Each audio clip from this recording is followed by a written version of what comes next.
السلام علیکم ورحمۃ اللہ وبرکاتہ۔ آج کل ایک ڈرامہ بڑا جو ہے وہ چل رہا ہے اور پاکستان ٹیلی ویژن نے جو ہے اس کو اردو میں ڈب بھی کیا ہے۔ ترکش ڈرامہ ہے، اس کا نام ارطغرل ہے اور یہ سیریز سلطنت عثمانیہ کے بارے میں ہے۔ سلطنت عثمانیہ نے کس طرح سے جو ہے وہ قائم ہوئی، کس طرح سے اس نے اپنے دشمنوں کا خاتمہ کیا۔ ارطغرل کے اوپر ہر ایک نے ویڈیوز بنائی ہیں۔ ایسا کوئی یوٹیوبر نہیں ہوگا یا ایسا کوئی شخص جو اسلامک پوائنٹ آف ویو سے چیزوں کو دیکھنے والا کہ جس نے اس ویڈیو پہ نہ کیا مولوی، کیا شیخ، کیا یوٹیوبر، کیا موٹیویشنل اسپیکر، کیا جرنلسٹ، سب نے جو ہے اس ٹاپک کو جو ہے وہ ویڈیو بنا رہے ہیں۔ بلکہ بعض موٹیویشنل اسپیکر نے اس کے تو اقوال کو، اس ڈائلاگس کو کوٹ کر کے کہ جناب مسلمانوں کو دیکھیں کہ جی اس میں کیا کیا پوائنٹس ہیں، کیا کیا ہمیں سیکھنا چاہیے، اور اس ترکش ڈرامے کو کوٹ کیا جا رہا ہے اس کے اقوال کو لے کر، اس کے ڈائلاگ کو لے کر۔ تو پہلے تو ہم انسپائر ہوتے تھے ہالی ووڈ کی موویز سے، پھر ہم جو ہے وہ چونکہ ہمارا مزاج تو بدلتا رہتا ہے، پھر انڈین موویز سے، بالی ووڈ سے، اور بالی ووڈ کو تو کبھی اس طرح دکھایا نہیں گیا ہے، اور وہ ویسے جسٹ ایک فائنینشیل اینگل سے اس کو دیکھتے ہیں کہ اگر وہ زیادہ ہٹ ہونے والی ہو تو سینما پہ چل جاتی ہے، اور اگر حالات خراب ہوں تو اس کو بھی روک دیا جاتا ہے۔ ویسے کوئی پی ٹی وی دیکھتا نہیں تھا، تو جب یہ ڈرامہ دکھایا جانے لگا تو اس کے ملینز فالوور ہو گئے۔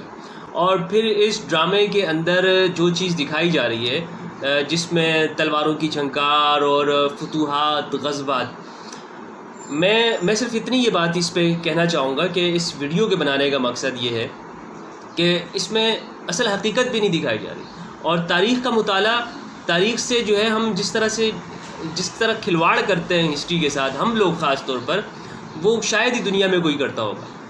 ایک بہت بڑے تاریخ دان جس کو سماجیات کا بابا بھی کہا جاتا ہے، ابن خلدون نے اپنی ہسٹری کے اندر لکھا ہے مقدمے کے اندر کہ عرب جہاں پر بھی گئے ہیں اپنے ملک سے نکل کر، انہوں نے اس ملکوں کی تعمیرات کو تباہ برباد کر دیا ہے، کیونکہ عرب کے مزاج کے اندر جو ہے وہ کیا ہے، تباہی ہے، وہ بدویانہ مزاج کا ہے، وہ شہری زندگی کو، رفاہیت کو پسند نہیں کرتا۔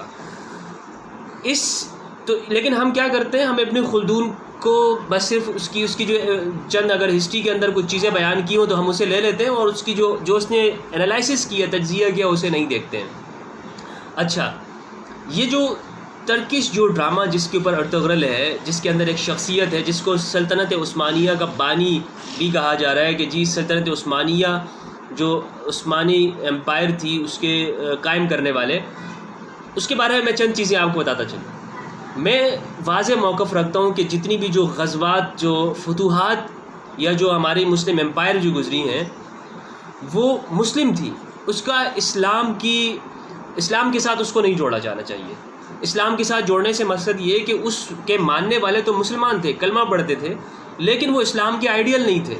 وہ ایسا نہیں تھا کہ ان سے ہم اسلام کو سمجھیں، ان سے اسلام کی چیزوں کو لیں اور ہم یہ کہیں کہ جناب دنیا کے اندر انہوں نے اسلام کو آگے لے کے گئے تو اب اسلام آج اسی طرح ہی جائے گا جس طرح انہوں نے کیا۔ نہیں، یہ سوچ غلط ہوگی، کیونکہ وہ مسلمان ضرور تھے لیکن وہ اسلام کے آئیڈیل نہیں تھے۔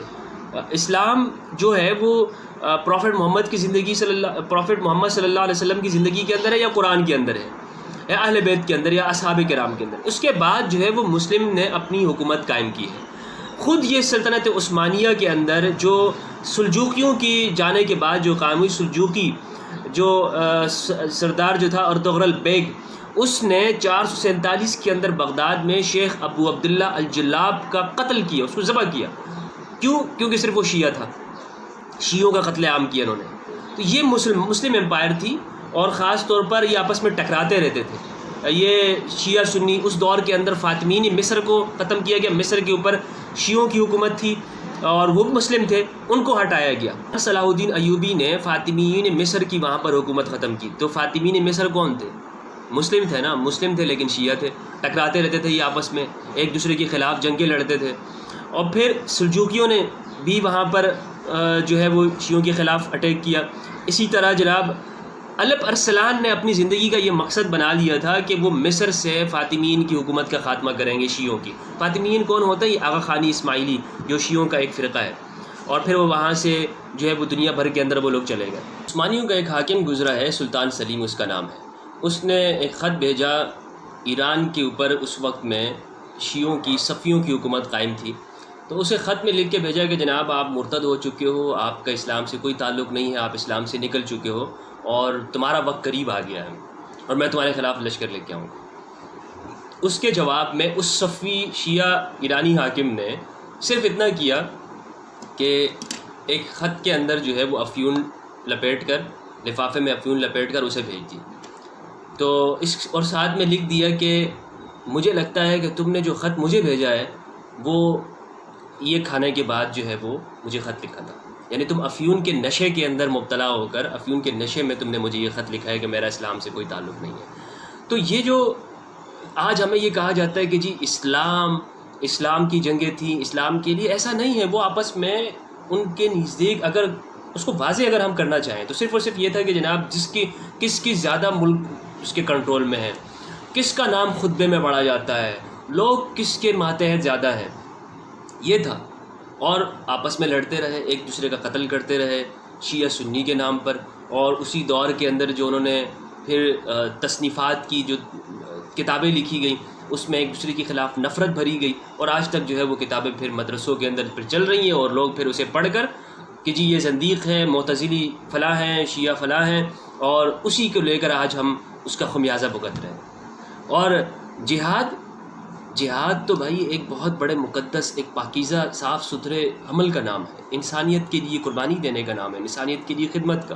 اس کا فرقہ واریت سے کیا ہے کہ ایک فرقہ اٹھ کر دوسرے فرقے کو اقتدار حاصل کر لے اور کہے کہ جی جناب اس کو راستے سے ہٹا دیں تو یہ جہاد کہلائے گا؟ کہنے کا مقصد یہ ہے کہ جو ارطغرل ڈرامہ ہے، آج ہم ڈرامے کی جو یہ کیفیت کے اندر جو ہم چلے جاتے ہیں، اور بعض میں فیس بک کے اوپر دیکھ رہا ہوں، سوشل میڈیا کے اوپر، کہ جناب عجیب ایک قسم کی جو ہے وہ کیفیت لوگوں کی چل رہی ہے۔ لوگ کہہ رہے ہیں کہ ہم پرانے اس دور میں جائیں گے، وہ دور ہونا چاہیے تھا کہ جب ہم گھوڑوں کے اوپر سوار ہوتے تھے، تلوار کو لے کر مرد مجاہد کی طرح زندگی گزارتے تھے، اور مرد مجاہد ایک آواز لگاتا تھا اور پوری دنیا جو ہے وہ کانپ جاتی تھی۔ ٹھیک ہے، تو کیا مسلمان کی یہ کیفیت ہے کہ اس سے پوری دنیا کانپ جائے، یا اس کی بات کو پوری دنیا مانے، یا اس سے پوری دنیا متاثر ہو؟ مسلمان کی تعریف تو یہ ہے کہ جی جناب اس سے من سلم المسلمون من لسانہ و یدہ، دنیا اس سے محفوظ رہے، دنیا اس سے ڈرے نہیں۔